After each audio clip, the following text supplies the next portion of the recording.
وإلى أرواح الفاتحة. أعوذ بالله من الشيطان الرجيم. بسم الله الرحمن الرحيم. الحمد لله رب العالمين الرحمن الرحيم مالك يوم الدين إياك نعبد وإياك نستعين اهدنا الصراط المستقيم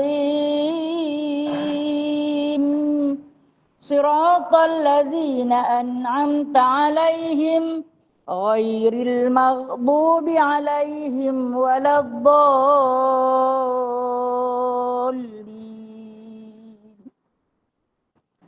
آمين. أعوذ بالله من الشيطان الرجيم. بسم الله الرحمن الرحيم. الذين كانت أعينهم في غطاء عن ذكري وكانوا لا يستطيعون سمعا أفحسب الذين كفروا أن يتخذوا عبادي من دوني أولياء إنا أعتدنا جهنم للكافرين نزلا قل هل ننبئكم بالأخسرين أعمالا الذين ضل سعيهم في الحياة الدنيا وهم يحسبون أنهم يحسنون صنعا أولئك الذين كفروا بآيات ربهم ولقائه فحبطت أعمالهم فلا نقيم لهم يوم القيامة وزنا ذلك جزاؤهم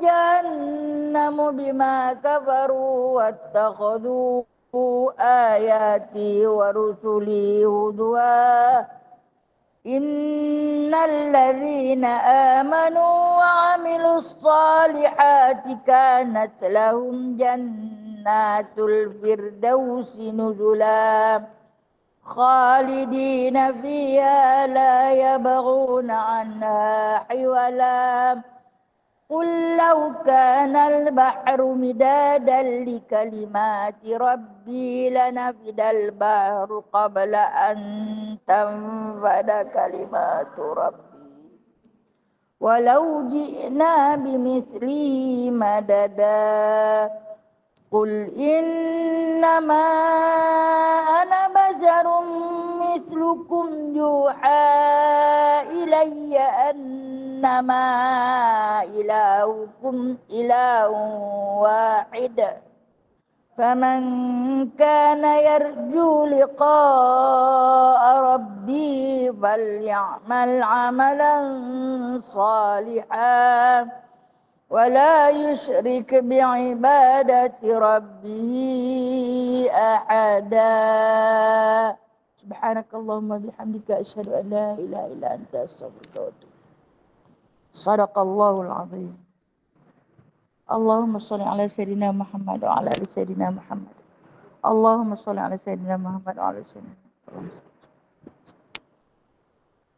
اللهم إنا نجعلك في نحور أعدائنا ونعوذ بك من شرورهم. اللهم بدد شملهم وفرق جمعهم وشتت كلمتهم وزلزل أقدامهم وسلط عليهم كلبا من كلابك يا قهار يا جبار يا منتقم يا الله يا الله. اللهم يا الكتاب يا مجري السحاب يا هازم الأحزاب اهزمهم اهزمهم اهزمهم وانصرنا عليهم اللهم إنا نجعلك في نحور أعدائنا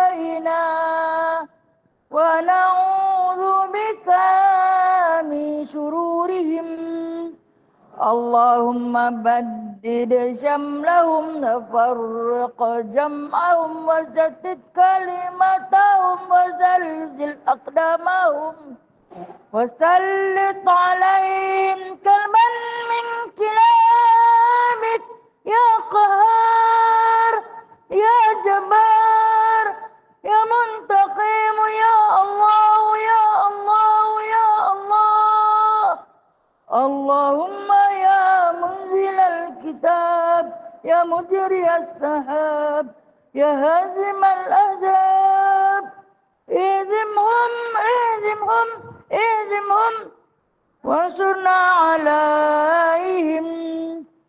Ya Allah, kami letakkan kamu di batang leher musuh-musuh kami dan kami berlindung denganmu dari kejahatan mereka. Ya Allah, hancurkan kumpulan mereka. Ya Allah, pecahkan pakatan mereka. Ya Allah, leburkan pendirian mereka. Ya Allah, musnahkan langkah mereka.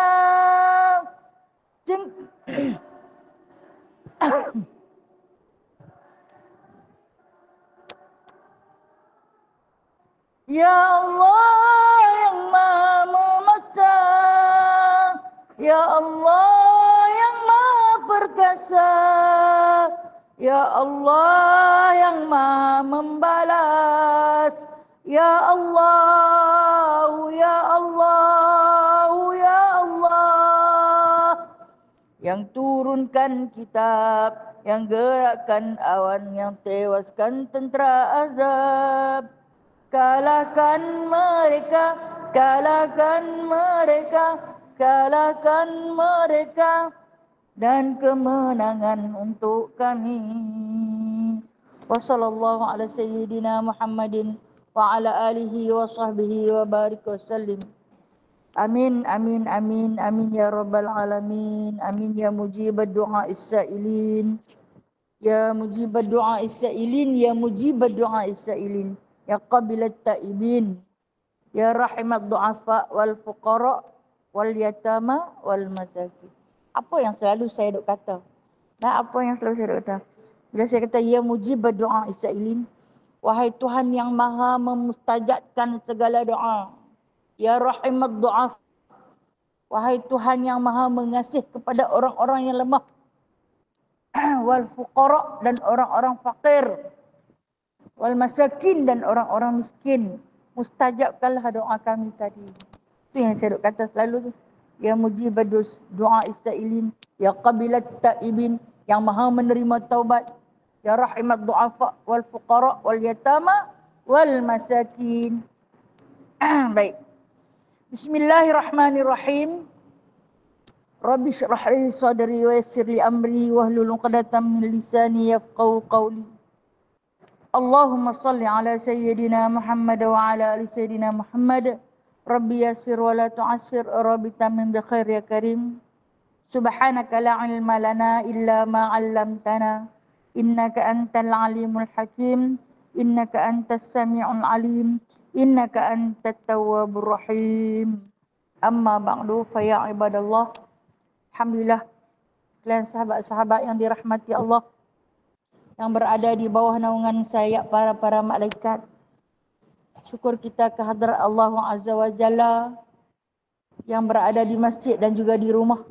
Alhamdulillah, Allah beri peluang sehari lagi untuk kita sama-sama duduk di dalam majlis ilmu, menyambung muzakarah kitab Jauharul Mauhub wa Munabihatil Qulub. Iaitu pagi ini kita akan sambung perbicaraan kita tentang kelebihan berpuasa. bertepatan dengan tak lama lagi akan terbitnya Fajar Ramadan, yang mana kita tahu bab puasa ni diulang setiap tahun. Tambah kalau bulan Ramadan boleh kata tazkirah setiap hari, adalah bertujuan untuk memperingati kita yang selalu lalai dan seringkali terlupa. Apakah amalan yang terbaik untuk kita lakukan di dalam bulan Ramadan sebagai benih untuk kita tanam dan kita akan tuai di sana nanti. Yang mana Ramadan adalah satu bulan yang telah pun Allah Ta'ala letakkan di dalamnya keistimewaan yang beribu kali ganda. Yang Allah janjikan kepada kita umat manusia, istimewanya umat Nabi Muhammad sallallahu alaihi wasallam, dengan Allah hadiahkan satu malam yang teristimewa, yakni yang kita sebut sebagai malam Lailatul Qadr. Dan penyambungan muzakarah kitab kita pada pagi ini masih lagi dalam perbincangan tentang malam Lailatul Qadr. Muka surat 121. Tengok. Panggan bawah sekali. Panggan bawah sekali. Dan sebab dinamakan Lailatul Qadr.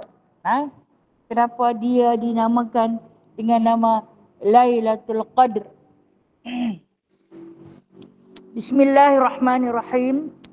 Dan sebab dinamakan malam Lailatul Qadr kerana besar kadarnya dan kemuliaannya dan besar pahala bagi orang yang mengerjakan ibadah padanya, dan diturunkan padanya akan Al-Quran sekaliannya dengan sekali turun daripada Lauh Mahfuz kepada Baitul Izzah pada langit dunia.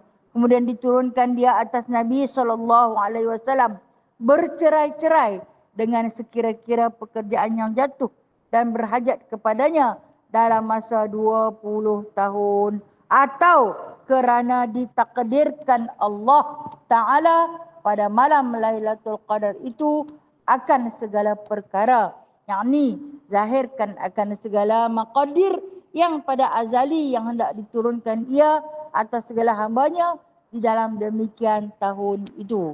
Okey. Kita tengok kenapa dinamakan dengan nama Lailatul Qadr. Kalau kita hunduk selangkah ke belakang, kita baca firman Allah Subhanahu Wa Taala pada suratul Qadr ayat yang ketiga, Lailatul Qadri khairun min alfi syahr. Firman Allah Subhanahu Wa Taala yang bermaksud bermula amal pada malam Lailatul Qadar itu terlebih baik daripada 1000 bulan.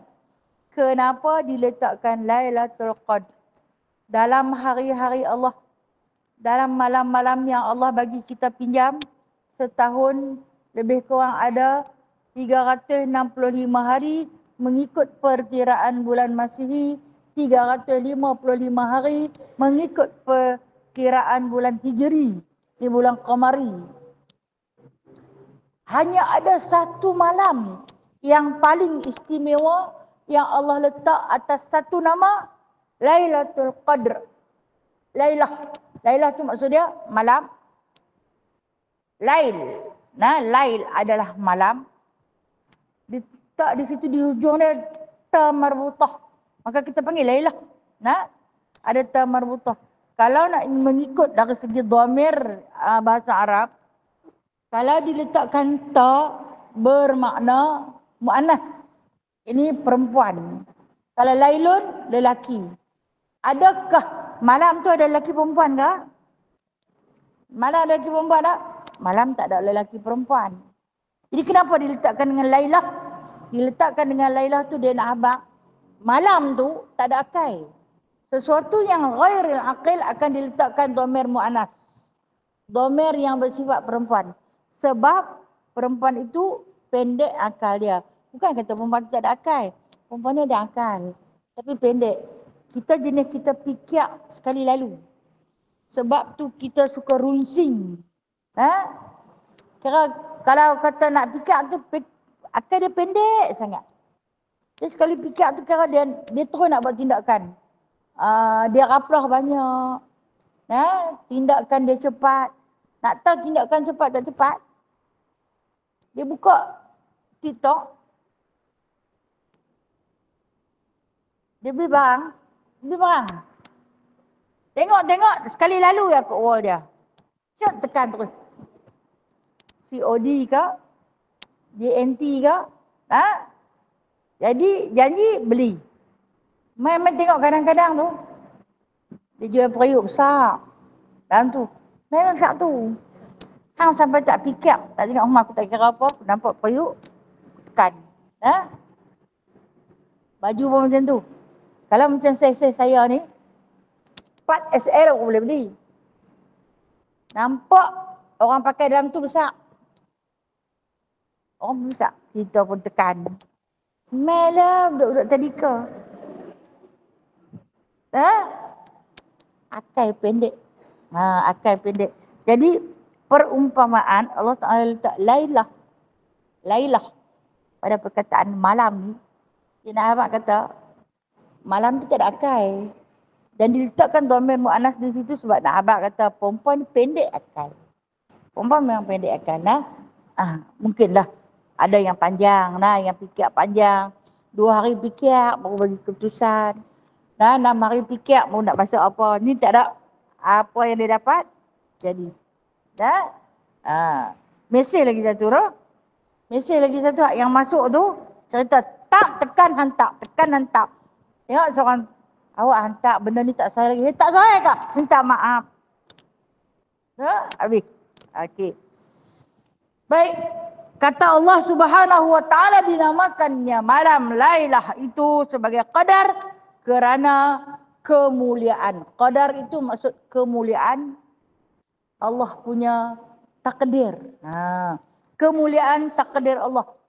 Yang mana bagi orang yang mengerjakan ibadah padanya diturunkan padanya kitab Al-Quran.